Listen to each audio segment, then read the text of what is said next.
Oi, turma, do livro O Evangelho de Maria Madalena, José Lázaro Boberg, no capítulo 4, no ano de 1896, é encontrada uma das descobertas mais significativas do final do século XIX, o Evangelho Gnóstico de Maria. Antes mesmo da descoberta da famosa biblioteca de Nag Hammadi, no Egito, que ocorreu em 1945. Porém, por uma série de contratempos, como será elucidado na segunda parte deste livro, quando abordarei especificamente o Evangelho de Maria, só foi colocado ao público quase 60 anos após a sua descoberta, com a publicação da primeira edição de 1955. Então é importante, mesmo que rapidamente, trazer alguns pontos nevrálgicos sobre a história dos tratados de Nag Hammadi. Importa salientar que o empenho da maioria para destruir qualquer vestígio da blasfêmia herege dos gnósticos provou-se tão bem sucedido que até as descobertas de Nag Hammadi, quase toda a informação sobre formas alternativas do início do cristianismo provinha de ataques ortodoxos intensos contra elas. Embora o gnosticismo talvez fosse a primeira e maior ameaça das heresias, os estudiosos tomaram conhecimento apenas de uma pequena quantidade de textos gnósticos originais, nenhum publicado antes do século XIX. No ano de 1945, em Nag Hammadi, no Egito, fazendeiros fazem uma descoberta chocante no deserto, que pode revelar a verdadeira importância de Maria Madalena. Alguns homens estavam procurando fertilizantes e, por acaso, desenterraram uma jarra. Dentro dessa jarra havia 13 livros. Esses livros continham uma coleção de escritos. Cada livro era uma pequena antologia ao todo. Haviam 52 textos. Os especialistas ficaram impressionados porque era uma coleção de escritos gnósticos, muitos completamente desconhecidos. Então, foi uma descoberta que transformou a nossa compreensão do cristianismo, porque antes disso, nós só conhecíamos os gnósticos através dos escritos de seus inimigos, os fundadores da igreja. Esses evangelhos gnósticos, contemporâneos dos evangelhos canônicos que conhecemos, mostram uma versão completamente diferente do início do cristianismo, uma versão que não sobreviveu. Esses textos também apresentam uma visão radicalmente diferente da relação entre Jesus e Maria Madalena, uma seguidora com enorme influência. Os textos encontrados em Nag Hammadi constituíam-se de uma coleção dos primeiros evangelhos de grupos cristãos, antes desconhecidos. Entre eles estava o Evangelho de Tomé, um dos banidos pela decisão da igreja. Além dele foram encontrados o Evangelho de Filipe, Pistis Sofia, o Apócrifo de João, Evangelho da Verdade, Evangelho dos Egípcios, Livro Secreto de Tiago, o Apocalipse de Paulo, as Cartas de Pedro a Felipe e o Apocalipse de Pedro. Eram traduções coptas, língua derivada do Egito Antigo, há cerca de 1500 anos, de manuscritos antigos, embasando-se ainda no documentário do Discovery Channel, não sei falar inglês. Observa-se que as histórias de Jesus não foram passadas para o papel por décadas. Estudiosos acreditam que o evangelho mais antigo, o Evangelho de Marcos, foi escrito por volta do ano 70 depois de Cristo, 30 a 40 anos depois de sua morte. Mas esse não foi o único evangelho. Lá pelo ano dos 200 depois de Cristo não havia somente os 4 evangelhos, Marcos, Mateus, Lucas e João. Pode ter havido até 70. Alguns desses livros foram mencionados por escritores da antiguidade, mas até recentemente todos estavam desaparecidos. O que aconteceu com eles? E por quê?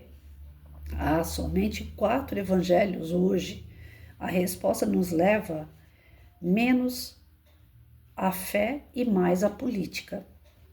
Com essas descobertas gnósticas, aqueles que foram taxados de hereges, contrários à igreja, a doutrina da igreja, podem falar por si mesmos. Eles, sem dúvida, expressam ideias que foram execradas pelos ortodoxos. Dentre os textos, encontramos, citando apenas um a título de exemplo, embora sejam vários, a controversa questão da ressurreição de Jesus, que é sugerida pelos gnósticos, não como fato histórico real, devendo ser entendida de forma simbólica e não literal. Segundo Elaine Pagel, alguns textos radicais até denunciam os próprios cristãos católicos como hereges, contrários ao pensamento gnóstico, que, embora não entendessem o mistério, vangloriavam-se de que o mistério da verdade pertencia apenas a eles. O cristianismo ortodoxo, adotado pela Igreja como definido pelo credo apostólico, apresenta conteúdos que poderiam parecer estranhos até hoje. O credo requer que os cristãos confessem o nascimento virginal de Jesus, a Trindade universal, a aceitação de milagres, o céu e o inferno, ressurreição no terceiro dia, demônio, juízo final, salvação pela Igreja, dentre outros. Por suas ideias totalmente contrárias à dos ortodoxos, constituíam-se os gnósticos numa seita deveras perigosa aos interesses políticos da Igreja, conforme já vimos. Então, aqui no quarto capítulo, ele fala assim, que foi encontrado textos, anos depois, cadê? Onde é que está essa parte que eu já me perdi? Foi encontrado os textos em 1900, cadê? O Evangelho Gnóstico de Maria, antes mesmo da descoberta famosa da Biblioteca Nag Hammadi, no Egito, que ocorreu em 1945, porém, por uma série de contratempos, como será elucidado na segunda parte, foi colocado ao público 60 anos. Não é aqui. Cadê? No ano de 1896 é encontrada uma das descobertas mais significativas. É aqui. No ano de 1800, bem no comecinho, e eu perdida. Então, no início do século XIX, ali, né, no 1896, é encontrado, então, mais textos, né, e textos gnósticos, através de uma exploração que pessoas faziam para... Cadê? Onde é que está? Os especialistas... Cadê? Aqui. Alguns homens, no ano de 1945, em Nag Hammadi, no Egito, fazendeiros faziam uma descoberta chocante no deserto, que poderia revelar a verdadeira importância de Maria Madalena. Alguns homens estavam procurando fertilizante e, por acaso, desenterraram uma jarra, e nela havia 13 livros. Cada livro, com antologia, ao todo havia 52 textos. Então, assim, eles questionam que, quando foi encontrado os novos textos, esses textos eram gnósticos, eram textos que estavam fora do evangelho que a Igreja Apostólica Romana, né, ela segue na doutrina dela. A Igreja, ela tem 4 evangelhos principais lá. Cadê? Onde que ele colocou esses 4? Eu leio, gente, depois eu esqueço as coisas que eu leio muito fácil. Eu tenho uma dificuldade para guardar informação que é terrível comigo, viu? Mas tá aqui os 4. Cadê?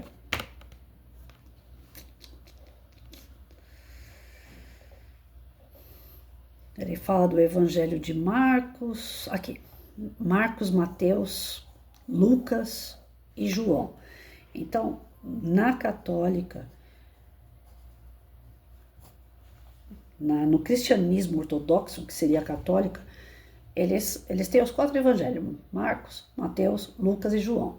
Eles descartaram uma série de documentos que eles tinham como se fossem documentos hereges, que eram contra ao cristianismo ortodoxo, né? Que eles queriam, infelizmente, né? Não é falando mal de igreja, não é tomando partido, mas de acordo com um fato histórico, né? Nós estamos estudando o fato histórico. O que ocorre? Não era uma questão religiosa, não tiraram o evangelho, alguns evangelhos, alguns textos da Bíblia por uma questão religiosa, tiraram por uma questão política. Então, para controlar o povo, eles precisavam de evangelhos citados pelos apóstolos, textos que foram retirados através da vivência que esses discípulos e apóstolos e seguidores tiveram com Cristo, foram criados os documentos. Esses documentos, essas passagens foram utilizadas pelo homem de acordo com a sua conveniência, né?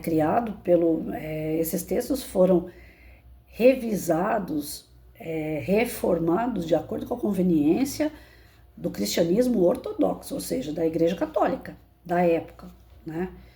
E aqueles que não utilizavam aqueles evangelhos à risca, como a igreja queria, eram tidos como hereges. Então era uma forma de controle do povo. Então, dentro do conceito do cristianismo ortodoxo, eles utilizam uma série de palavras figurativas, que é para manipular o pensamento do povo.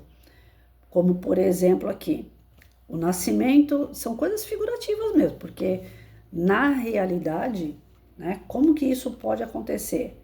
Uma mulher virgem ter um filho.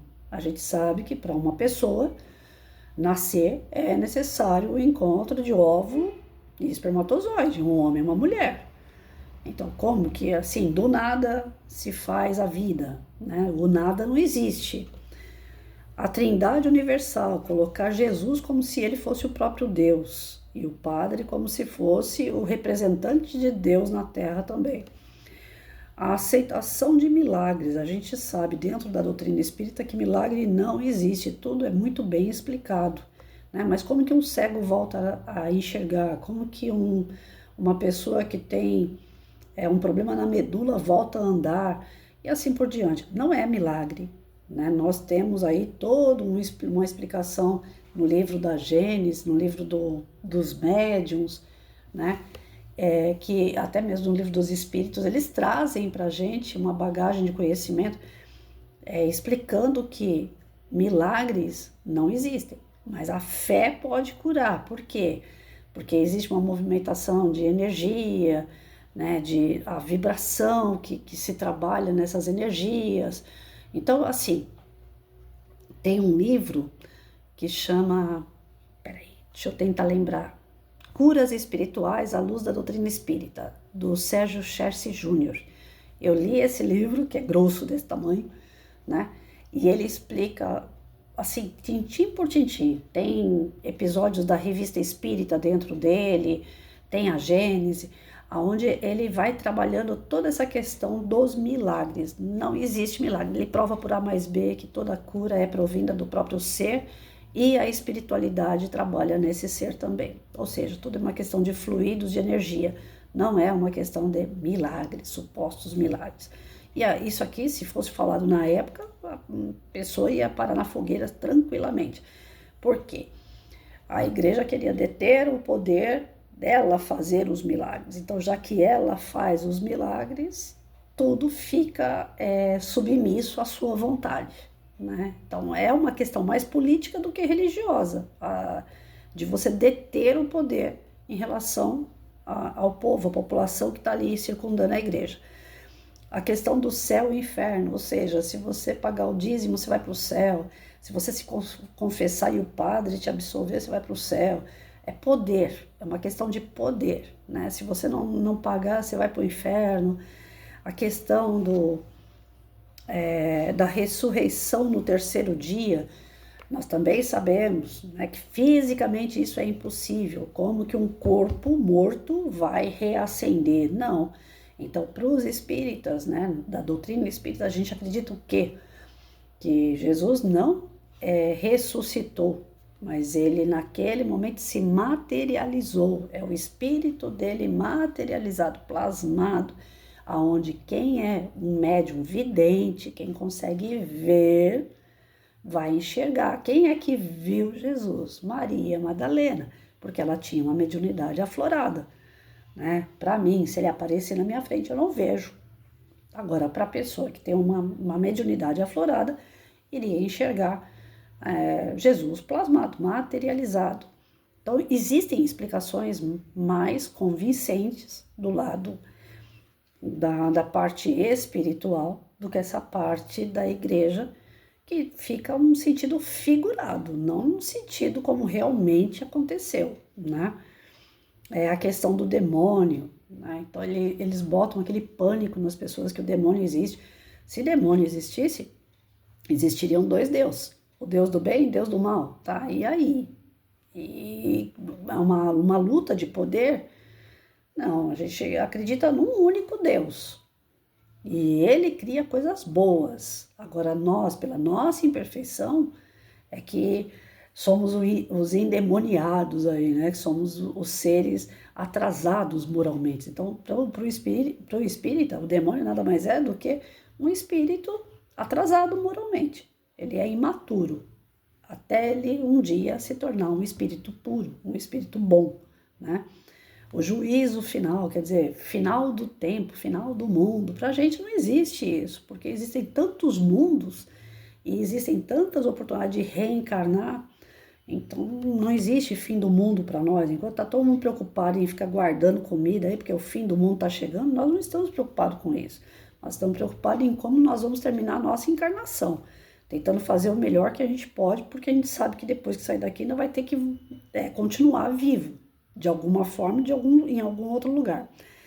Que apenas a igreja salva. Olha só, né? Fora da igreja não há salvação. É total controle, total poder em cima de uma população humilde, carente e que não tem o discernimento, que não tem o conhecimento, né? Pela sua ignorância, acaba deixando ser aprisionada.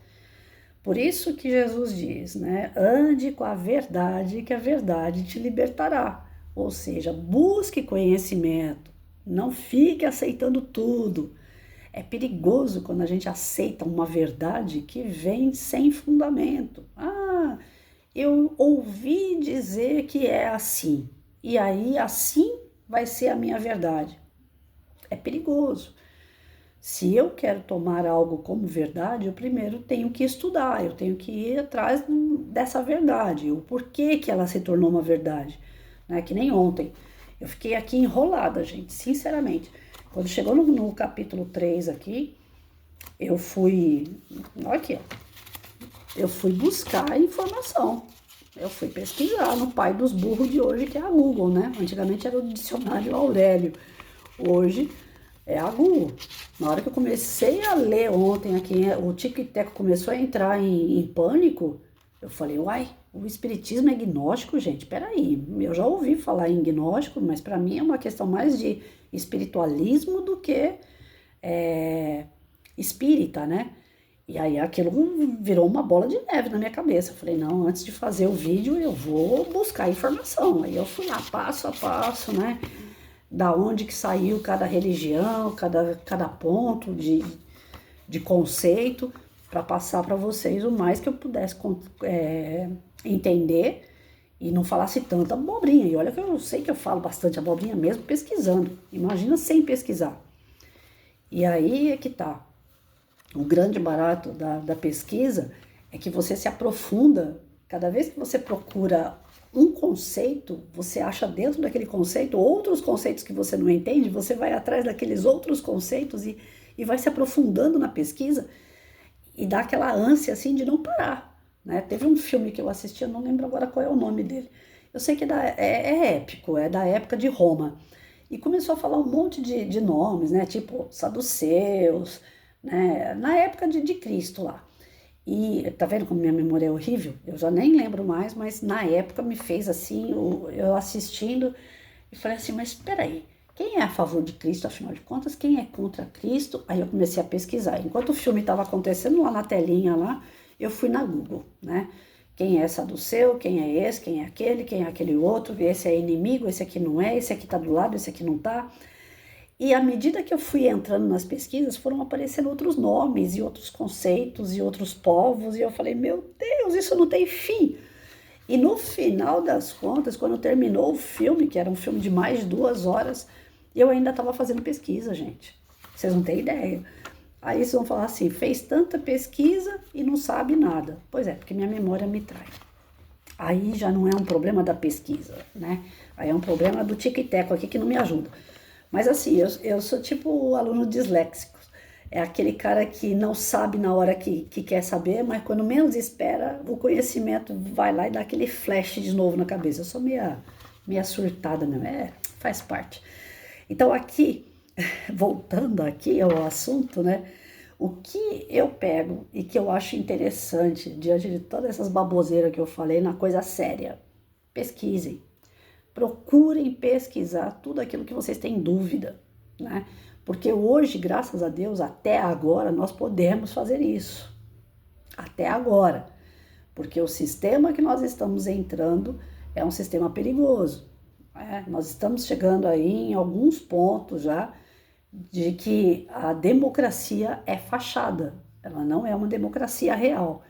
Então, falar, já nem tudo a gente pode falar, tome cuidado, né? Pesquisar, ir atrás de conhecimento ainda não está sendo cortado de nós, apesar de ser mascarado uma série de conhecimentos que são expostos na internet. Então, quando é possível a gente fazer uma pesquisa, buscar o porquê das coisas, né, a raiz do problema, nós vamos entender o que a gente vivemos hoje.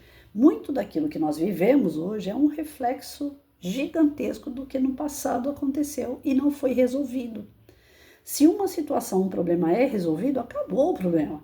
Mas se esse problema volta, né, se ele retorna na nossa vida, é porque ele não foi resolvido. Enquanto o problema não for resolvido, ele vai estar sempre voltando. Então hoje os países estão em guerra ainda, por quê? Porque esse problema não foi resolvido. E há quantos anos acontece, né? Brigas, guerras, conflitos, mortes, violência. Desde que o mundo é mundo, nós estamos brigando. E até hoje a gente não se resolveu. Eu acabei de fazer no outro canal leitura deste livro aqui, Cartas de uma Morta. E tem no capítulo 56, ela fala sobre um mundo maravilhoso, sem guerra, sem conflito, onde as pessoas pensam umas nas outras, onde não existe orgulho nem egoísmo. Então, o nosso mal maior sempre foi e ainda está sendo orgulho e egoísmo. As duas chagas que são mães, que dão frutos em tantas outras que traz sofrimento, que traz a violência, a promiscuidade, drogadição e tudo mais, né? A corrupção.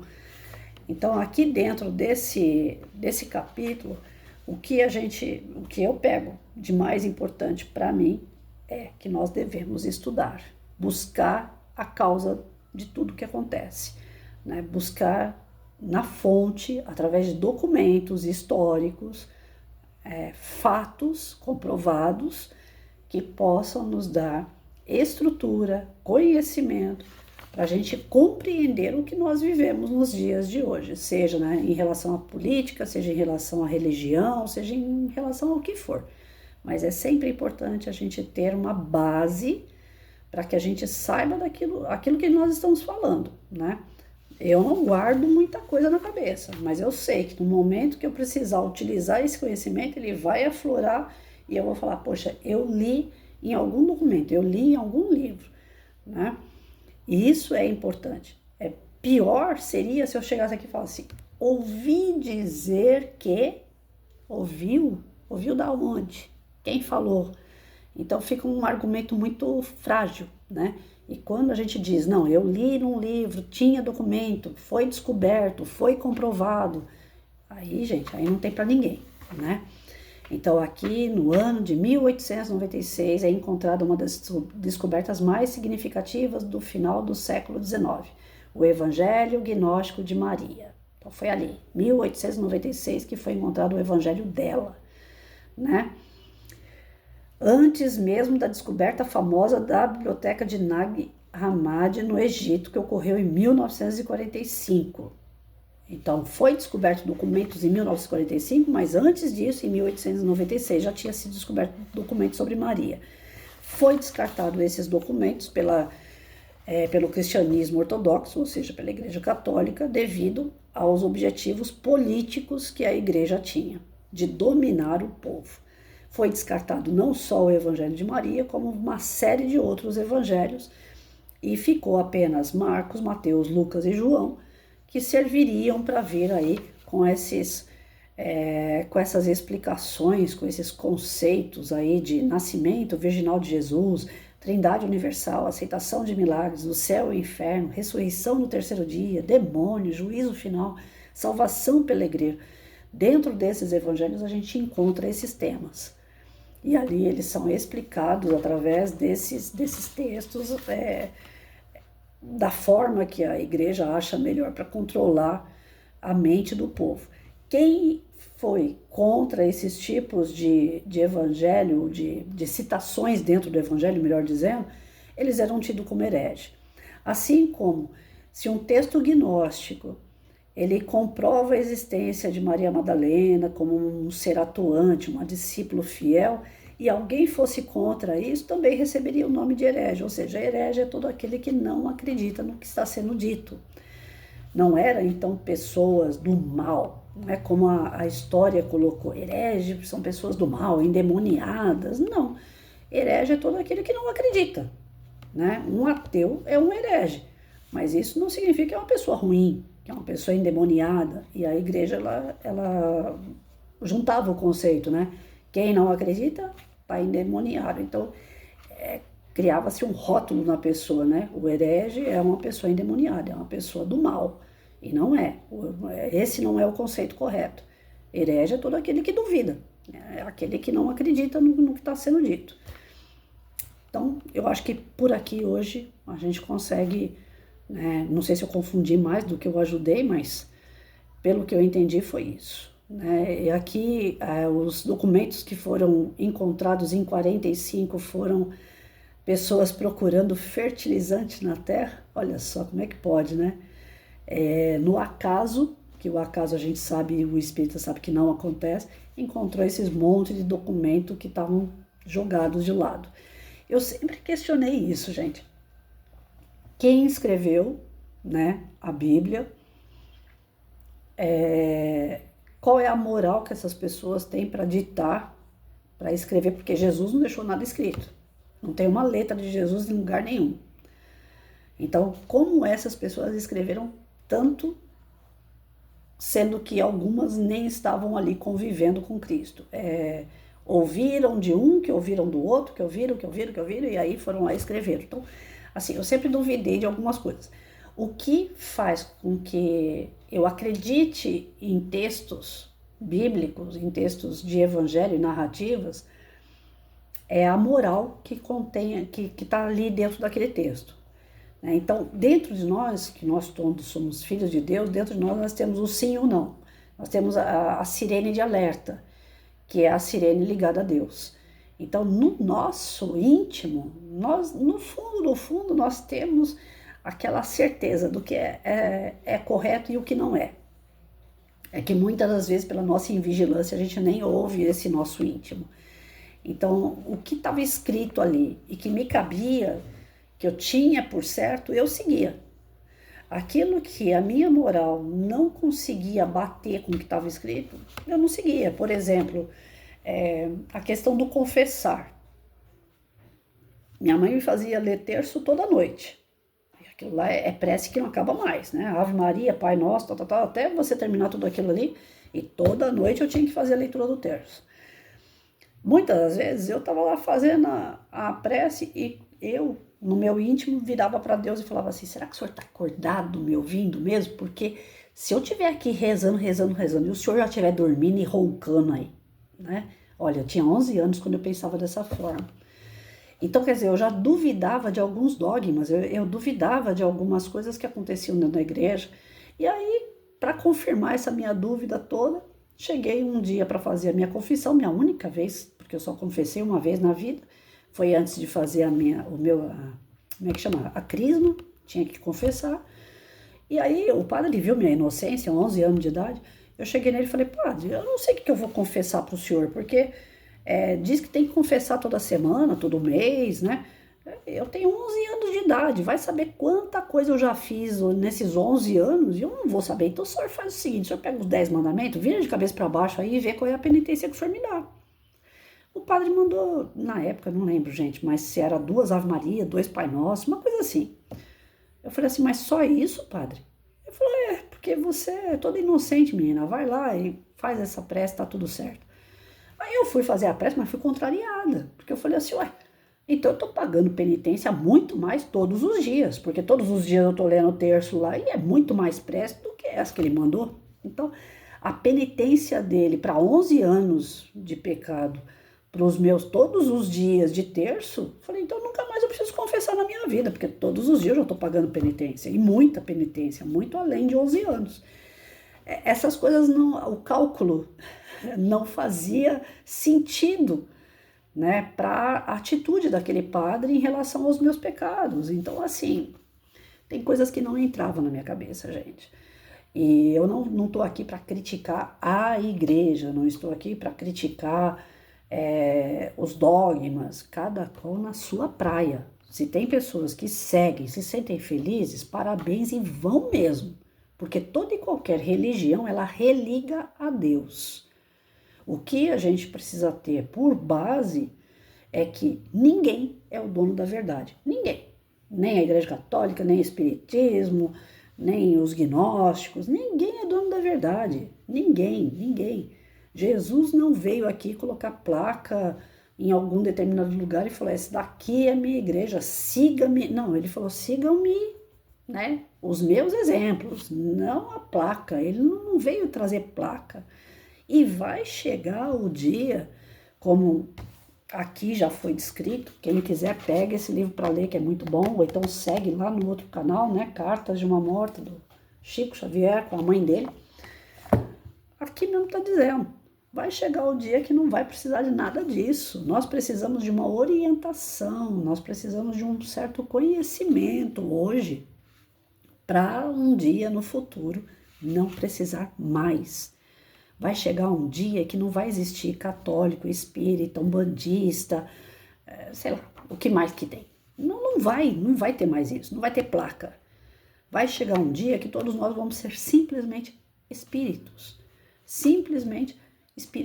melhores, que não precisam de apoio, que não precisam de bengala. A nossa religiosidade hoje nada mais é do que uma bengala, que nos ajuda a andar, que nos ajuda a enxergar, mas não é o correto, não é o objetivo. O objetivo não é chegar um dia e ser espírita. O objetivo não é chegar a ser, como que fala? Evangélico, católico. Não, nosso objetivo não é esse. O nosso objetivo é ser um espírito melhor, é ser um espírito mais evoluído. Para isso, nós escolhemos caminhos, né? Todos os caminhos vão levar num único lugar, a nossa perfeição. Alguns caminhos, eles são mais, como que eu posso falar? Eles dão mais voltas, né? Outros são um pouquinho mais retos, e não tem o caminho mais certo, não tem. Né? Tem gente dentro do espiritismo, dentro da doutrina espírita, que fala, doutrina espírita não é religião. Gente, aí eu discordo completamente, porque o Allan Kardec, ele é bem claro numa das suas colocações. O que é o espiritismo? Ele fala, espiritismo é religião, é filosofia e é ciência. Então, espiritismo é religião. Ele não tem dogmas. A maioria das pessoas, o que confundem, né, em relação à religião, é que a gente tem por religião algo que tenha dogma, algo que tenha ritual. O espiritismo não tem dogma, não tem ritual. Quando começam, né, com aquela história da água fluidificada.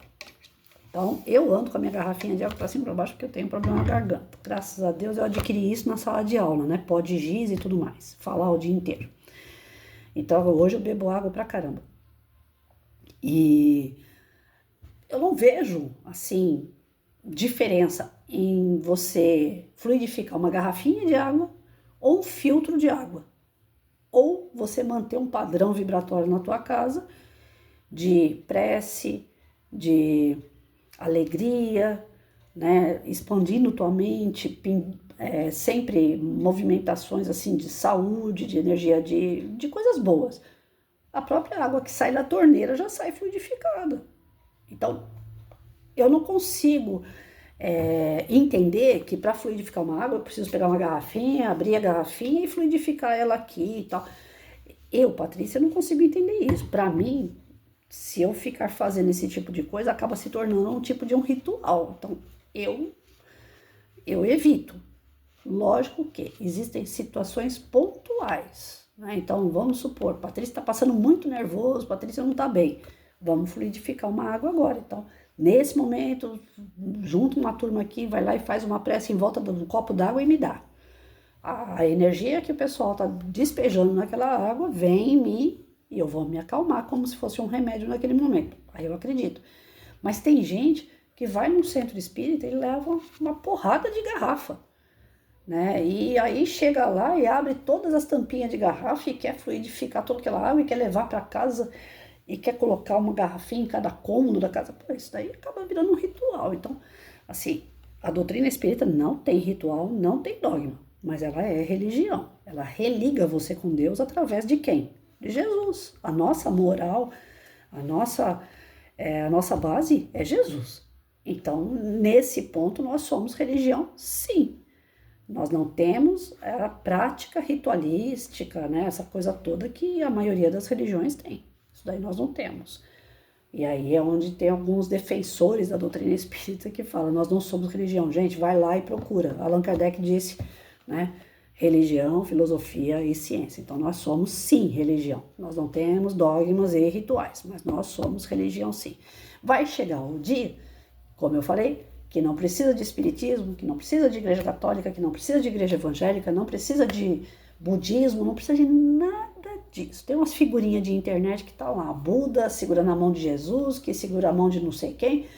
Por quê? Porque todos os líderes religiosos, né, eles já entenderam essa parte, que não existe ninguém melhor que ninguém. Quem não está entendendo essa parte ainda somos nós.